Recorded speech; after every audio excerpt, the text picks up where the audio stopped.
Es el misterio más grande de la historia de la humanidad y tiene nombre Jesús de Nazaret, Jesucristo, que tenía 12 apóstoles. Observe estas imágenes. Lo que usted está viendo es al Papa Francisco y lo que tiene entre sus manos, ese cofre, son los restos de San Pedro, los huesos de San Pedro, que fue crucificado de cabezas. Sí, señores, cuando lo fueron a crucificar, él dijo: no soy digno como mi maestro, crucifíquenme al revés. Y así falleció en la colina del Vaticano. Y se dice que esa caja tiene poderes divinos y mágicos. Esta noche en Más Allá van a conocer el destino de los 12 apóstoles y los fenómenos paranormales que rodearon sus muertes. Prepárense porque esto va a estar increíble.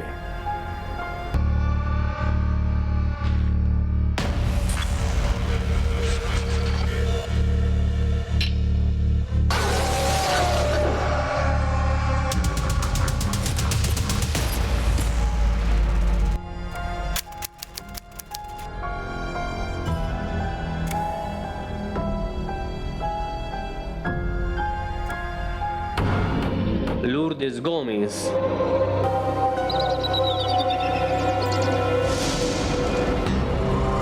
Yarley García.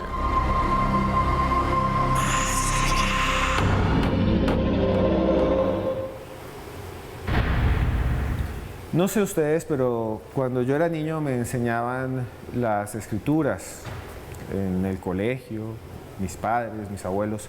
No soy un creyente como algunos que tienen fe. Los envidio a aquel que tiene fe. Aquel que tiene fe tiene fuerza. Es una realidad. Yo no tengo esa fe. Pero me encantan las historias de Jesús de Nazaret. Están llenas de misterio. Como les dije al comienzo, es el misterio más grande de la historia de la humanidad. Un hombre que cambió todo y tenía 12 apóstoles. Muchos de esos apóstoles tuvieron experiencias increíbles durante su vida. Tuvieron experiencias sobrenaturales, místicas, misteriosas. Algunos dicen que incluso hicieron milagros. Otros que se enfrentaron a fenómenos increíbles como la resurrección, ver a alguien muerto. Y no lo creían. Tomás, por ejemplo, Santo Tomás, no le creía a Jesús. Tuvo que meter el dedo en la llaga. Otros apóstoles tuvieron experiencias místicas que hoy en día podrían ser abducciones ovni. Otros tuvieron experiencias que hoy veríamos como comunicación con los muertos o los espíritus. Vamos a hablar de todo eso y tenemos invitados muy especiales. Joana, es un tema increíble el de hoy. Esteban, buenas noches. Sí, es bastante interesante porque generalmente hablamos hasta la muerte y resurrección de Jesucristo, pero quizás muy poco de qué pasó con esos seguidores, con esos hermanos que siempre andaban de la mano de él, y por eso hoy hemos invitado a dos mujeres que saben muchísimo de este tema. Una es Yarley García, que hace rato no estaba aquí con nosotros. Yarley, bienvenida de nuevo a Más Allá. Buenas noches, un gusto para mí acompañarlos para hablarles a todos de este tema que me apasiona muchísimo, porque tienes razón, ese cristianismo y ese seguir a Cristo venía con algo, ¿no? Si no eres digno de tomar mi cruz, y esa cruz de Jesús, ¿no?, que fue de muerte, de sangre, y seguirme, entonces no eres digno de mí. Y efectivamente los 12 apóstoles acabaron bebiendo de esa cruz y de esa sangre y de ese martirio de su maestro, claramente. Y también tenemos una invitada que está constantemente con nosotros desde México. Ella es Lourdes Gómez, periodista española que está radicada allí en México. Hola Lourdes, y gracias por estar con nosotros esta noche. Hola a todos, es un gusto acompañaros para hablar de este tema tan interesante. Muchas gracias por invitarme. Bueno, don Esteban, ¿con qué vamos a arrancar el día de hoy? Bien, yo sí quiero decir una cosa para todo nuestro público, y es que estas historias son increíbles, hacen parte de la médula de nuestras sociedades. Usted puede decir que es ateo, yo mismo no soy un creyente, pero todos tenemos valores católicos en Occidente, los tenemos, sentimos la culpa, sentimos la idea de sacrificio. Todo esto es una doctrina que en un inicio, si usted lee tácitamente lo que dice Jesús de Nazaret, es una doctrina de amor, que después se deformó y que creó cosas como la Inquisición tan terribles. Pero como decía Yarley García hace unos segundos, la mayoría de estos apóstoles terminaron cargando la misma cruz de Cristo, fueron lapidados, decapitados, crucificados, metidos, según algunas tradiciones, en aceite hirviendo, otros desollados vivos y otros que viajaron incluso hasta China y Rusia, donde parece que hay la huella de su paso. Observen estas imágenes y volvemos a contarles estas historias tan increíbles.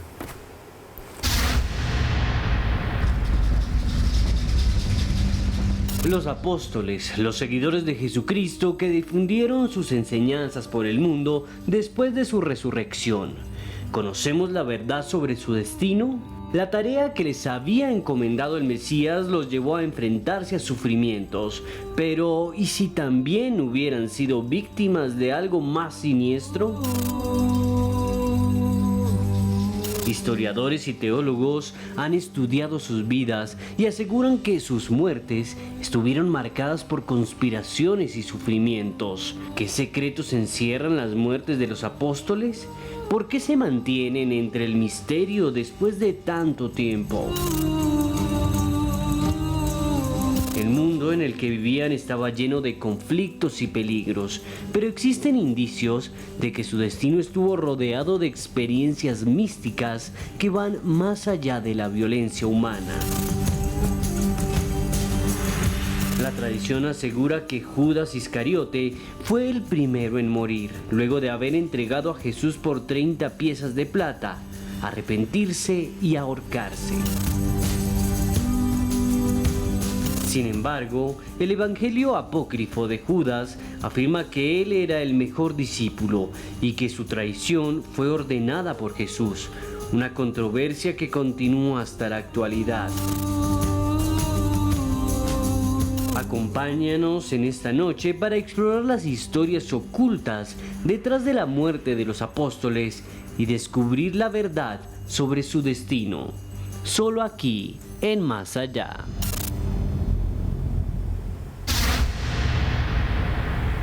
Yarley, quiero empezar preguntándole, porque como usted muy bien lo decía al inicio, es como si estas figuras tuvieran de alguna manera que llevar también todo ese proceso que llevó Jesucristo hasta llegar precisamente a su muerte.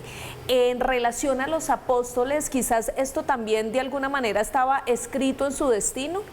Claro, estaba escrito en su destino y además cantado a través de todos los evangelios.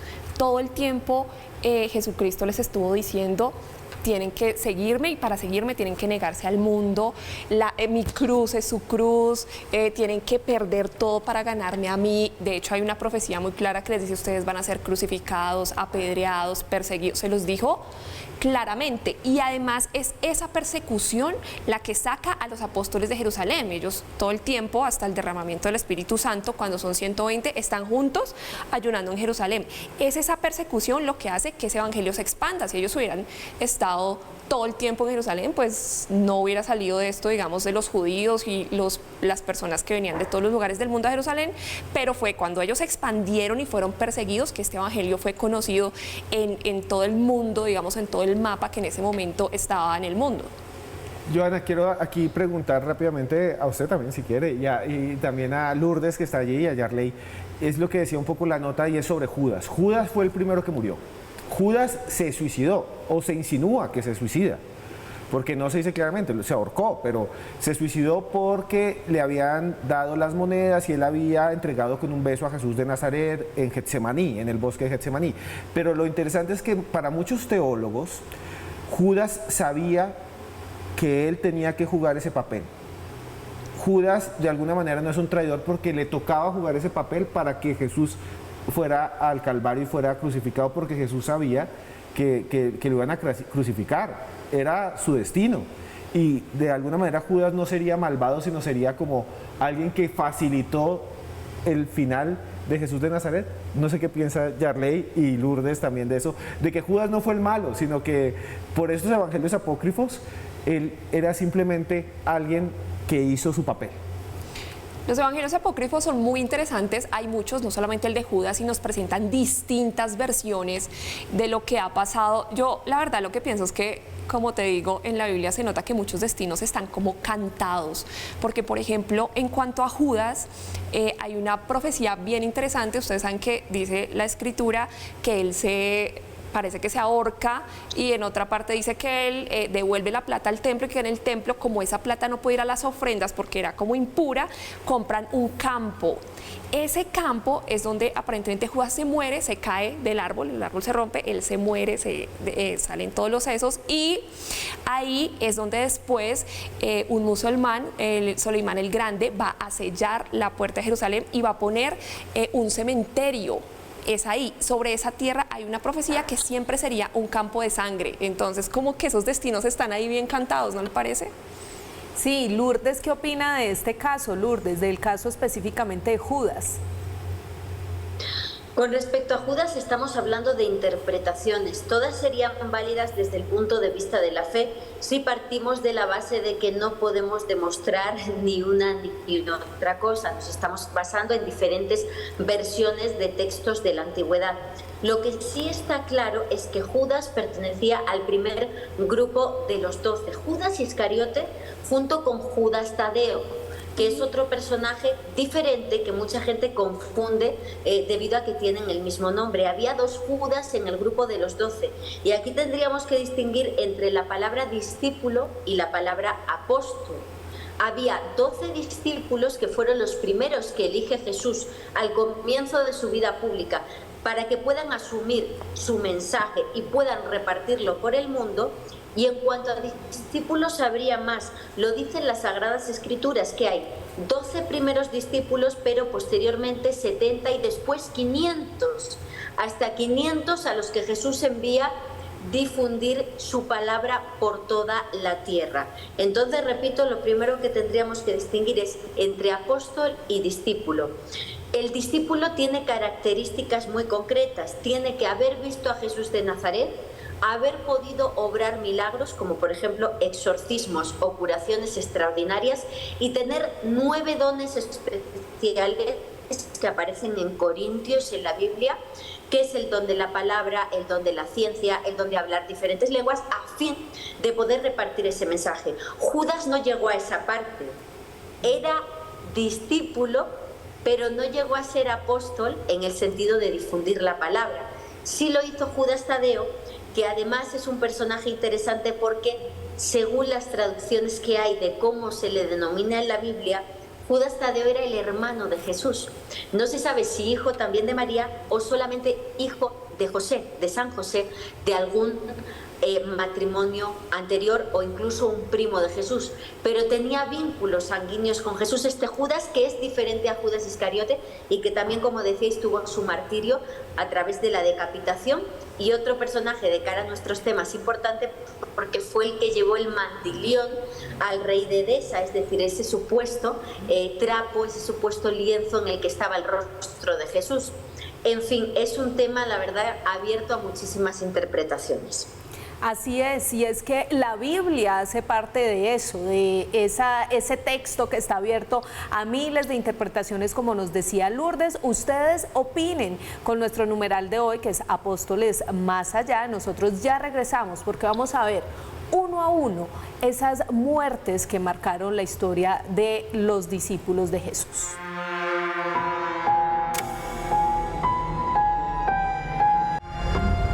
Comenzamos este segundo bloque de Más Allá con un mensaje a todos ustedes. Y es que estábamos hablando por fuera de cámara todos nosotros que todo depende del contexto histórico. Y en el tiempo de Jesús de Nazaret eran épocas de persecuciones, de violencia, y vamos a ver cosas terribles a continuación. No vamos a vanagloriarnos en la sangre, ni vamos a hacer un programa amarillista. Vamos a decir lo que dicen los escritos. Y es que los escritos, muchas veces apócrifos, o la Biblia, la canónica, todos están llenos de muerte, torturas y desolación, el mismo Jesús de Nazaret, pero su mensaje es de amor. Vamos a comenzar con el primero de todos, Pedro, que no se llamaba Pedro.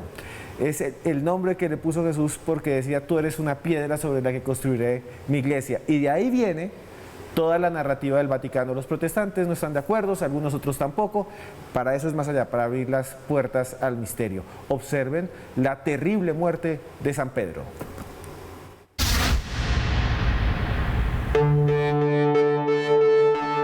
Pedro, Pedro, uno de los apóstoles más cercanos a Jesús y considerado el primer papa de la Iglesia Católica, fue crucificado en Roma durante el reinado del emperador Nerón entre los años 64 y 68 después de Cristo.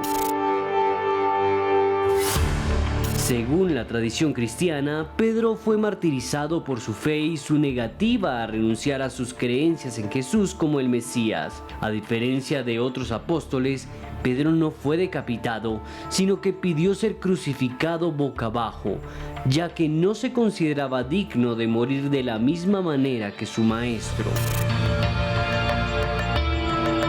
El lugar exacto de la crucifixión de Pedro no se conoce con certeza, aunque la tradición señala que tuvo lugar en el Circo de Nerón, cerca del Vaticano. A lo largo de los siglos se han construido varias iglesias en el lugar donde se cree que fue martirizado Pedro, incluyendo la Basílica de San Pedro en el Vaticano, que se construyó sobre su tumba.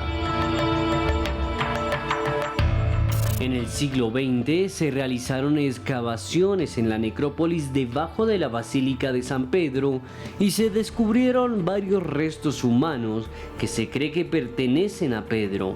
Estos hallazgos fueron confirmados por el Papa Pablo VI en 1968. La muerte de Pedro fue un momento significativo en la historia de la Iglesia Católica y su legado ha influido en la región y la cultura occidental hasta nuestros días.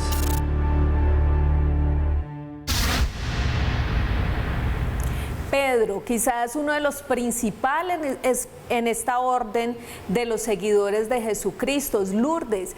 Hay misterio también dentro de su muerte, pero también después. ¿Qué pasó con sus restos? ¿Cuál fue el lugar exacto? Como decía Esteban hace un rato, Jesús le dio como de alguna manera la bendición a este personaje con el nombre que le asignó. ¿Qué decir de esta historia tan interesante? Pues según los evangelios, Simón Pedro era el discípulo más cercano a Jesús. Estuvo presente en la mayoría de milagros que obró el Maestro, como por ejemplo la resurrección de la hija de Jairo o la multiplicación de los panes y los peces, y además era hermano de Andrés, que pues junto con Juan el Bautista, porque anteriormente, según nos dicen algunos evangelios, tanto canónicos como apócrifos, habrían pertenecido a los seguidores de Juan el Bautista, reconocen a Jesús en el Mesías y se unen a él después de una de las frases más famosas de la Biblia, que en una primera versión en yo os haré pescadores de hombres, ya que ellos eran pescadores, y hay otra versión que asegura que Andrés es el hermano que se da cuenta de que Jesús es el Mesías y le dice a su hermano Simón, ven porque ha llegado el Mesías, vamos a unirnos a él. Se llamaba Simón, pero efectivamente hay bastante polémica con respecto a su nombre actual, con el que le conocemos Pedro, que significaría roca, piedra, a raíz de esa frase de a partir de ti edificaré mi iglesia y te daré las llaves del cielo, ¿no? También se le representa como la persona que está, digamos, esperando a los difuntos a la entrada del paraíso junto con las llaves.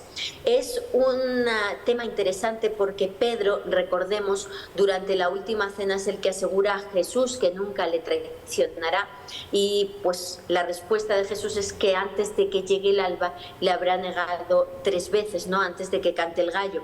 Y así fue, pero posteriormente se convirtió, superó sus dudas y se convirtió en el apóstol, en el difusor más importante de las ideas de su maestro.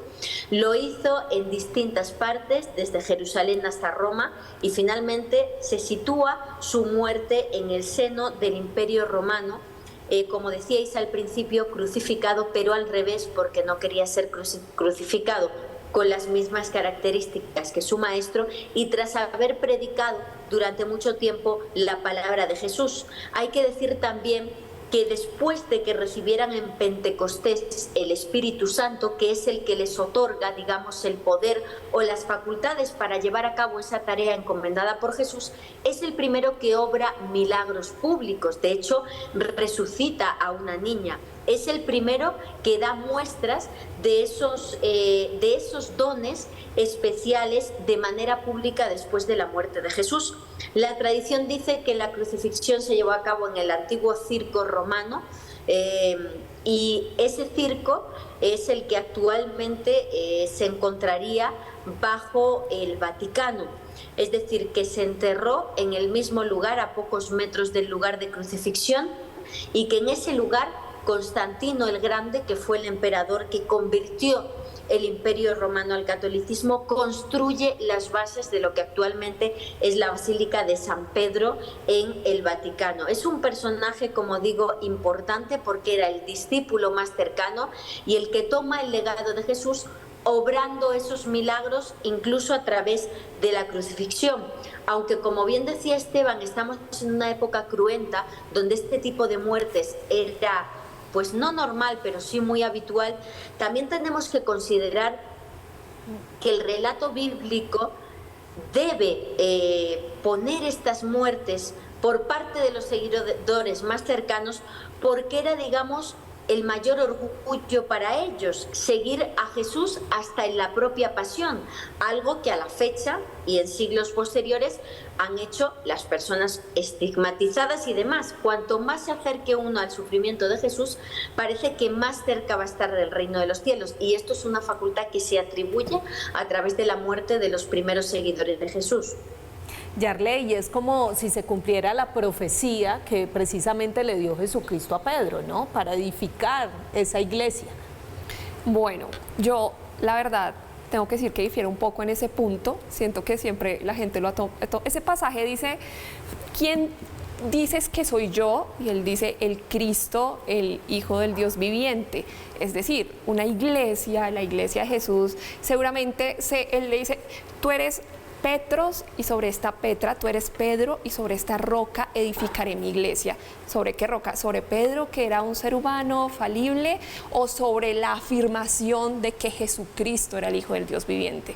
Vale la pena un poco a veces revisar eso, ¿no? Seguramente una iglesia eterna tendría como roca el hecho de que hubiera un Mesías, un Dios viviente, y no un ser humano que seguramente iba a tener un papel preponderante dentro de esa iglesia. Pero sin duda, pues tuvo un papel muy preponderante. Y aquí tengo una gran pregunta para todas ustedes, y es la siguiente. En el Vaticano hay un montón de cruces invertidas y un montón de gente dice, no, esto es una cruz satánica, no es la cruz de Pedro, porque la cruz de Pedro se representa como la cruz invertida. Es más, el Papa muchas veces dentro de sus símbolos tiene esas cruces invertidas.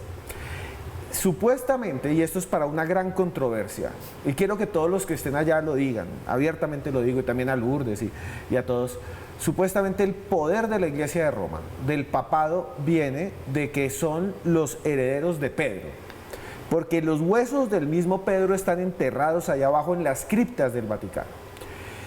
¿Ustedes creen que realmente es el poder de San Pedro el que está en el Vaticano? Eso es una gran discusión, pero sobre eso se fundamenta la Iglesia Católica. ¿Qué Iglesia Católica significaría? Hablando de apóstoles, católico es universal, esa sería la traducción. Es la Iglesia universal de los apóstoles, apostólica, de los apóstoles de Roma, ¿o no? ¿Qué piensa Yarley, por ejemplo, de esto? ¿Es realmente la heredera de Pedro? Usted que tiene una posición crítica hacia eso, y le preguntaré después a Lourdes. No, claramente no. Bueno, es que el cristianismo, Jesús era un judío. Y Pablo, cuando uno se pone a pensar bien, es el que escribe y desarrolla todo lo que nosotros conocemos como cristianismo. Pablo fue como el gran intelectual de la iglesia. Y Roma, pues fue la que mató y persiguió a muchos apóstoles y a muchos cristianos hasta que hicieron al cristianismo la religión del imperio. Es decir, acá hay un tema político y económico mucho más allá del espiritual, pero cuando uno se va a la Biblia pues encuentra otros valores, otras cosas muy diferentes, y no encuentra una iglesia terrenal poderosa, sino una iglesia que trasciende, ¿no? La iglesia de los Hechos de los Apóstoles, donde se compartían los bienes, donde estaban todos juntos, donde había dones del Espíritu Santo, donde no hubo pues toda esta historia cruenta que bueno, mi familia personalmente es muy católica, yo no soy religiosa, pero pues todos conocemos, de hecho hemos estado acá hablando de la historia del papado y de muchas cosas. Entonces no se puede sustentar sobre un hombre falible algo que debe ser espiritual e infalible. Entonces claramente no estoy de acuerdo. Estoy de acuerdo en la iglesia como algo que se lleva en el corazón, en los hechos, en la ética, en otro tipo de cosas, y no pues en un poder religioso, económico, que pone un mundo de reglas, digamos, a otras personas más allá a veces de la Biblia, y que se cimenta en hombres para poner su infalibilidad. Los hombres no son infalibles, los hombres cometemos errores en pensamiento, obra, omisión todo el tiempo. ¿Cómo algo infalible puede estar cimentado en humanos? Es mi gran pregunta. Porque se dice que el Papa es infalible, ¿no? Todo lo que... ¿Cómo un Papa es infalible? ¿Les parece en esta época el Papa infalible? Johanna, ¿a ti te parece infalible en esta época? No, pues realmente esto es una controversia bastante amplia, porque lo que decía Yarley es el tema de qué realmente era ese mensaje que nos mandaba Jesucristo. Es los seres humanos son precisamente esos que no cometen errores, que pueden ser tan santos, o simplemente eso que nos quería transmitir Jesucristo era un mensaje espiritual, de amor, y que pudo de alguna manera trascender hasta nuestra época. Es bien sabido que en el Vaticano y en la religión pues se cometen muchísimos errores, hay muchas historias, aquí ya hemos hecho algunos programas precisamente hablando de todo este proceso y de todos estos errores que se cometen en esa religión y en ese contexto. Entonces también tengo ahí un poco de debate y de controversia con esta historia, pero yo quisiera saber la opinión de Lourdes, que es nuestra invitada, a ver qué opina de esta cuestión que nos está planteando Esteban. Bueno, me parece importante señalar que desde el punto de vista católico, Jesús es el Hijo de Dios y Dios decide que se haga ser humano para que dé un mensaje de que los seres humanos tienen también divinidad y son pues capaces de obrar a través del bien. Ese es un mensaje, pero la institucionalización del mensaje de Jesús se produce una vez que Él ya no está, y ni siquiera en el seno de los 12, más bien en el de los 14. El apóstol número 13 sería Matías, que se viene a sumar y es elegido por los 11, una vez que desaparece Judas Iscariote, y el número 14 es Pablo de Tarso, que es el gran teórico y el que pone las bases, digamos, los primeros cimientos de la Iglesia. Pero eso es diferente a lo que dijo Jesús. Sin embargo, me parece también señalado destacar tanto las virtudes como los defectos. Aquí tendríamos que separar entre lo que es la enseñanza o el camino espiritual, que no solo se ha explorado en la Iglesia a través del férreo control de Roma o del Vaticano, sino que hay muchísimas órdenes monásticas que están lejos de todo eso, o la parte política del Vaticano como Estado, más allá de una institución espiritual. Y eso es lo que hay que diferenciar. No me gusta generalizar cuando hablamos de los desmanes del Vaticano, porque creo que hay gente buena y mala en todos lados, ¿no? Entonces, igual que hablamos de la parte mala, también hay muchísimo bueno, y esa parte oscura está presente en todas las religiones, porque debemos considerar, repito, que en colectivos tan grandes hay cosas buenas, cosas malas, una parte y una rama espiritual, pero también una vía política e institucional que deja todas esas cosas. Y voy a decir algo muy polémico. Creo que si el Papa Francisco hubiera protagonizado las imágenes que hemos visto hace pocos días por parte del Dalai Lama, no se le habría perdonado o no se estaría preguntando a la gente, ¿será, no será? Directamente se habría juzgado. Entonces, lo que digo es que muchas veces solo sabemos ver la parte oscura, que existe y no la niego, pero también hay otra, ¿no?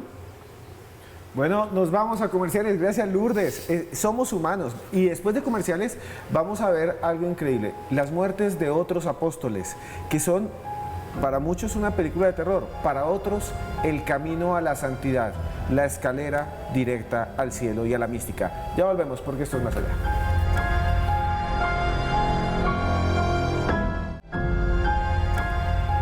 Y otro de los seguidores de Jesucristo fue San Andrés. Aquí en esta nota ustedes van a ver cómo fueron sus últimos días.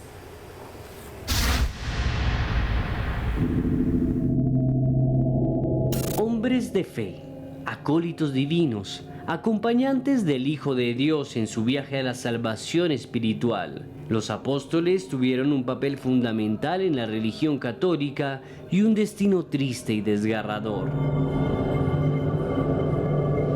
Destino que alcanzó a Andrés, el primer apóstol de Cristo, posiblemente hermano de Pedro y quien desató el milagro de los peces. Luego de la resurrección de Cristo, Andrés viajó por el mundo llegando hasta Kiev y la antigua Rusia, según la tradición ortodoxa.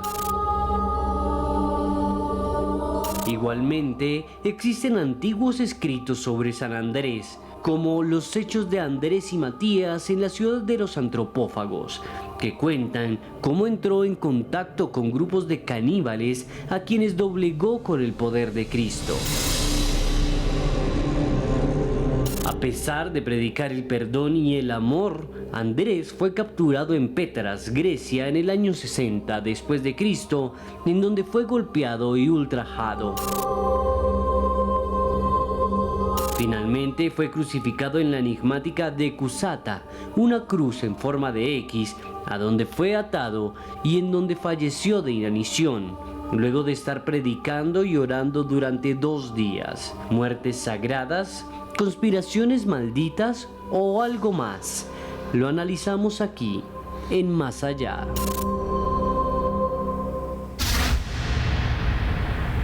La muerte de San Andrés, el apóstol. Para muchos el primer apóstol de Cristo, aunque el más importante, como vimos, fue Pedro. Para otros, un apóstol más. Sin embargo, es bastante interesante apuntar 2 cosas, antes de que Lourdes, Yarley, Joana comenten lo que voy a decir.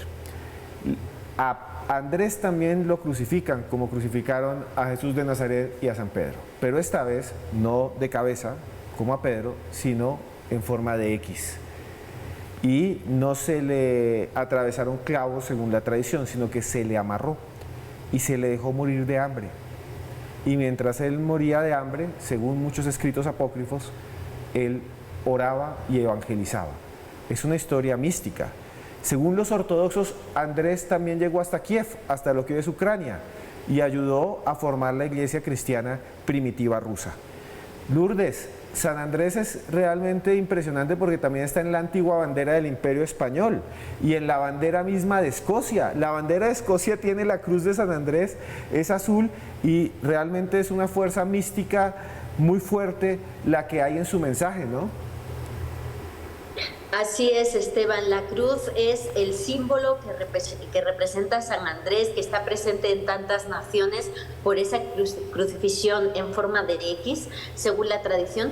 Y como decías, hay personas que piensan que Andrés era tan cercano a Jesús como Pedro. De hecho, hay muchos pasajes en los evangelios donde se habla de personas que tratan de llegar a Jesús y lo hacen siempre a través de Andrés, que era uno de los más cercanos y que estaba presente incluso en momentos tan importantes, bueno, pues como esos momentos de flaqueza en el huerto de Getsemaní y en el huerto de los Olivos, ¿no? Hay que decir que lo que nos cuenta la tradición escrita apostólica sobre el martirio de San Andrés es que se le pide que realice unos sacrificios a ídolos, unos sacrificios de sangre por parte del monarca del lugar en el que se encontraba evangelizando, y él se niega a hacerlo. Se niega y por lo tanto es condenado a ser crucificado, como decías, durante 2 días en los cuales señalan que estaba evangelizando a las personas que se acercaban a él mientras estaba muriendo. Y tan conmovidas estaban esas personas a las que evangelizaban que le piden el indulto al monarca, y finalmente el monarca decide concederle el indulto. Se acerca a él y le dice que, bueno, pues le va a indultar, y él dice que no, que él no quiere ser indultado. Y dicen que en esos momentos aparece una luz muy potente sobre ese madero en forma de X, una luz que está durante 20 o 30 minutos sobre él y que es una luz que le envuelve al momento de su muerte, ¿no? Esa luz, ese elemento ufológico que aparece en las vidas de tantos santos y que también está presente en la vida de San Andrés. Y es que es bien interesante esto que nos cuenta Lourdes y es el halo de misterio que rodea a todos estos personajes y también las historias que de alguna manera pues se cuentan desde diversas líneas, ¿no, Yarley? ¿Qué hay que decir más sobre San Andrés? ¿Por qué esa crucifixión tan particular que vivió? Hay que decir que las historias de los apóstoles están atravesadas muchos por los milagros, donde ellos iban, operaban sanidades, milagros, liberaciones, era algo muy impresionante. Y justamente San Andrés estaba en Patras, que es una ciudad en Grecia, que todos conocemos más o menos el helenismo y cómo se ven los dioses aquí. El gobernador de Patras es quien manda a matar a San Andrés, después inclusive que San Andrés sanó a la mujer de este señor y su hermano acaba convirtiéndose al cristianismo. A este señor no le gusta para nada, entonces esta espiritualidad se atraviesa como con las lides del poder y la política y el gobernador acaba mandando a martirizar a este señor de esta manera tan terrible después de que había casualmente operado muchos milagros en su familia.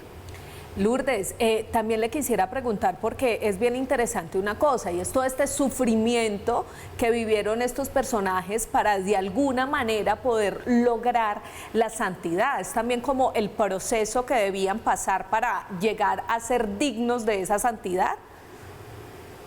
A lo largo de toda la historia del cristianismo se ha postulado el sufrimiento como una de las formas de acceder al reino de los cielos. Es algo que, bueno, pues habrá gente a favor, gente en contra, pero que ha estado presente en la vida de santos y místicos a lo largo de toda la historia. El querer parecerse a Jesús, a su maestro, hasta el punto de sufrir la pasión junto a él.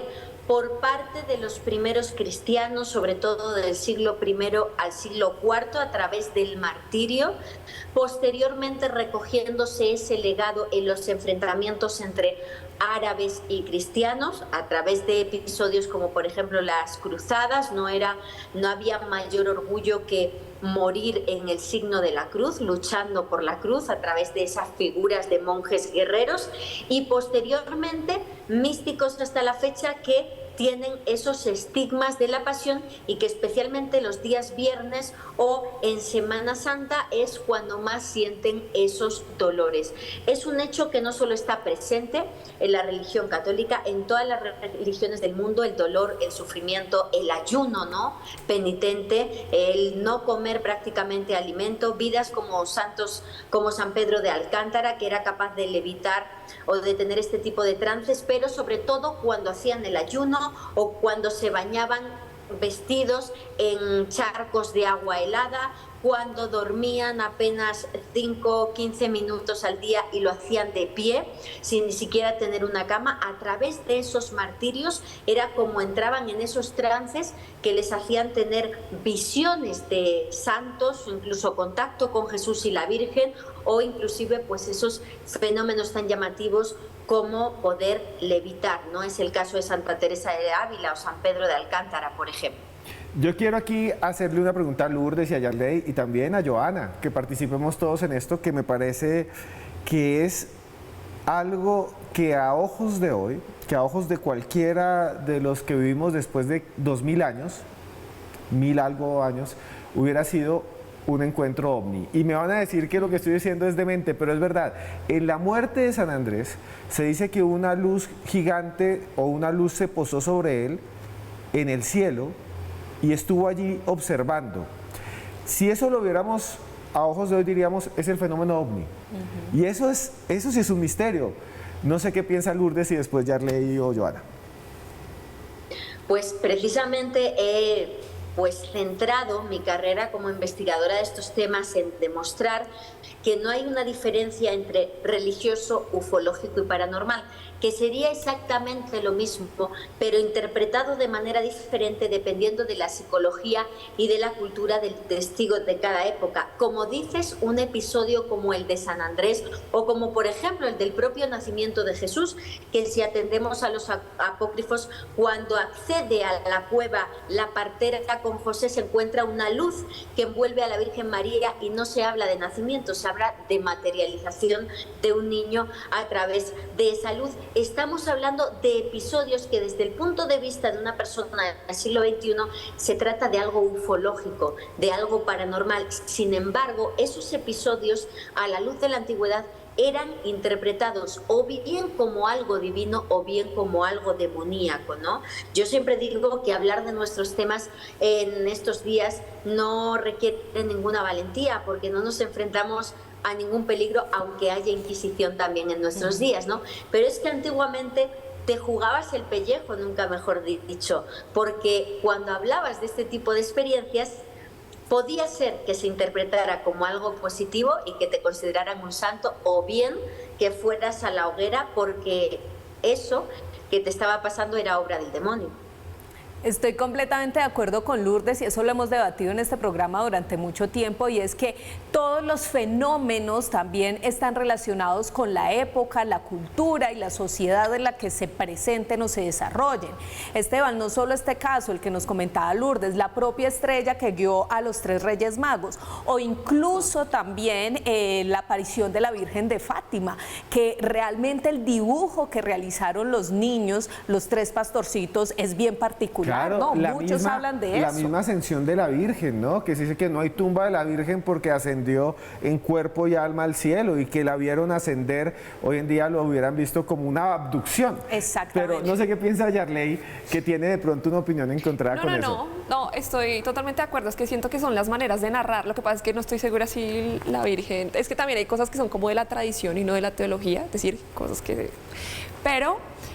para mí, por ejemplo, en el Nuevo Testamento, porque la Biblia está llena de eso, pero es el episodio de la transfiguración, donde se encuentran Jesús, Elías y Moisés delante de 3 apóstoles y empiezan a hablar ahí unas cosas. Ustedes imagínense uno presenciando eso, cómo lo escribe, o sea, cómo después Mateo recoge esas memorias, o Lucas recoge esas memorias, más bien, que no era apóstol y empieza a recoger esas memorias, cómo las recoge y cómo las cuenta. Pues, ¿qué diría uno en este momento y qué pensaban ellos? Eso era para morirse del susto. Así es un fenómeno que se puede interpretar de múltiples maneras.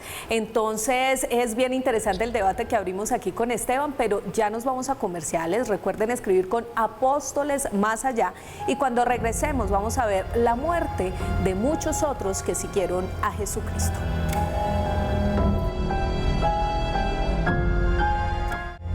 Hablábamos fuera de cámaras algo que yo siempre he querido decir y que me di cuenta cuando estábamos preparando este programa. Y es que la historia de los apóstoles es una historia tan extensa, que no son solo 12, sino que son 14. Y que después aparece otro más en el siglo III. Y que Juan, el apóstol que no murió, aparentemente dejó unas memorias que hablan del fin del mundo, del apocalipsis mismo. Que no hay tiempo en un programa como este para abarcar todas estas historias, todas estas. Y decíamos con Joana, tenemos que hacer una segunda parte. Si les gusta y quieren que hagamos una segunda parte, anoten aquí abajo en los comentarios si nos ven en YouTube, y si no en Twitter, díganos, queremos una segunda parte, porque solo vimos 2 apóstoles, bueno, Judas 3, que realmente sería un discípulo. ¿Quieren ver cómo murieron los demás? Aquí va todo comprimido.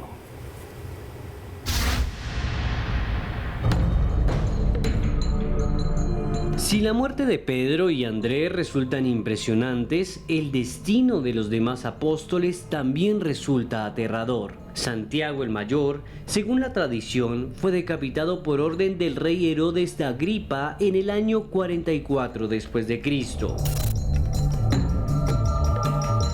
Felipe fue crucificado en Hierápolis, en la actual Turquía, en el siglo I después de Cristo. Bartolomé, según la tradición, fue desollado vivo y luego crucificado en Armenia en el siglo I después de Cristo. Mateo, según la tradición, fue martirizado y decapitado en Etiopía en el siglo I después de Cristo. Tomás, según la tradición, fue apuñalado hasta la muerte en la India en el siglo I después de Cristo. Santiago el Menor fue lapidado por una multitud en Jerusalén en el siglo I después de Cristo. Judas Tadeo, según la tradición, fue martirizado en Mesopotamia en el siglo I después de Cristo. Simón el Cananeo, fue crucificado en Persia, en donde murió desangrado en el siglo I después de Cristo. Algunos teólogos especulan que el martirio de los apóstoles fue parte del plan de Dios para extender su mensaje a las 4 esquinas del planeta, aunque historiadores aseguran que sus asesinatos fueron el producto de tensiones religiosas y sociales. ¿Plan divino, muertes místicas o conspiración? En Más Allá, abrimos la puerta del misterio.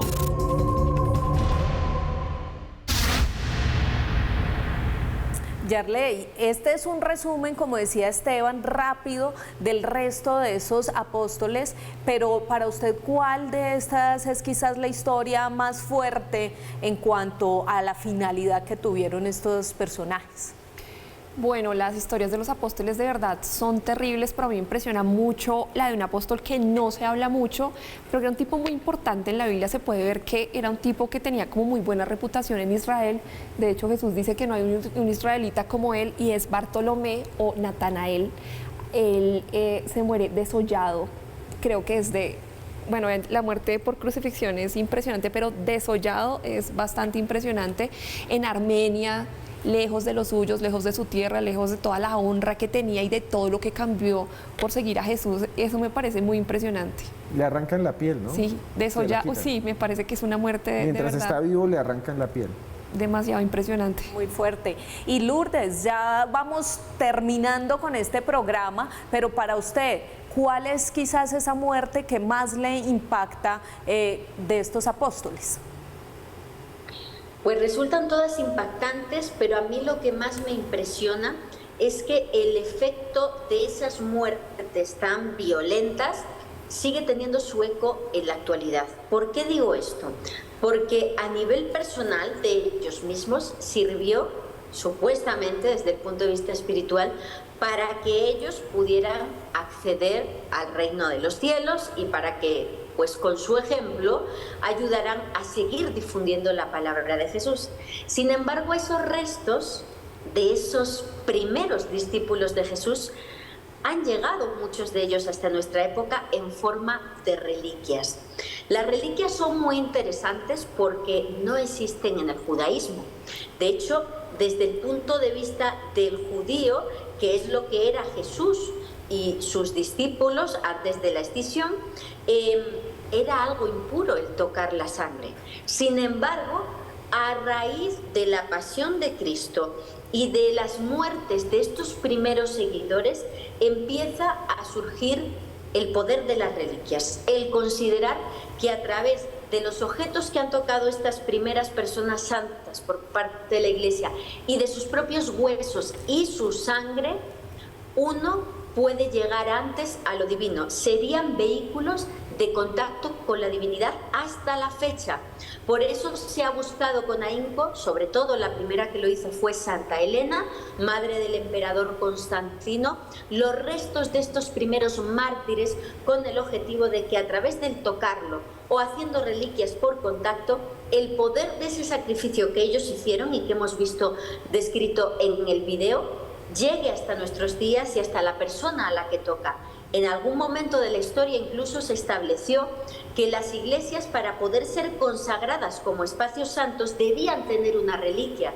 De ahí su importancia y que también, bueno, pues surgieran muchísimas falsificaciones porque no habría reliquias, desde luego, para poder consagrar todos los templos del mundo. Pero es interesante porque muchas veces nos olvidamos que esas reliquias siguen estando presentes a la fecha en lugares como el Vaticano, lugares como por ejemplo en España el Escorial, que se considera la colección de reliquias más importantes del mundo, reunidas por el monarca Felipe II, o incluso a través de sangre. Se conservan viales con sangre de esos mártires, por ejemplo San Pantaleón en el caso de España, pero hay otros muchos en Italia.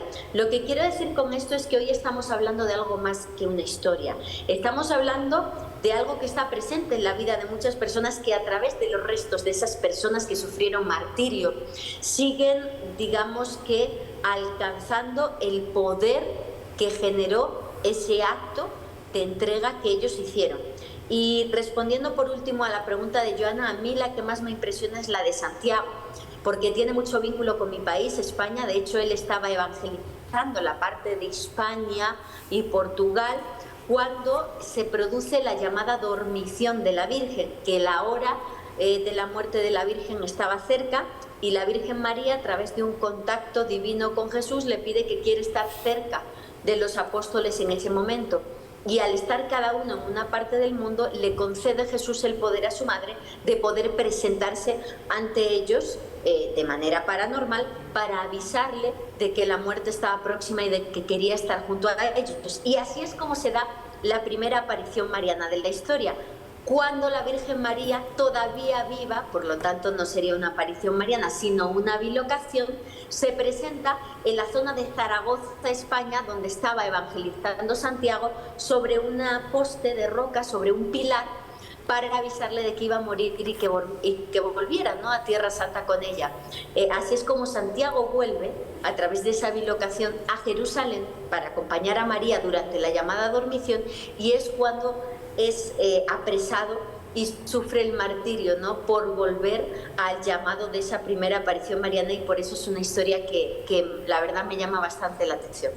Bueno, Lourdes, muchas gracias. Se acabó Más Allá. La invitaremos para muchos programas más. Gracias, Lourdes, por estar allá. Sé que la pueden conseguir en Insólita Experiencia, ¿verdad?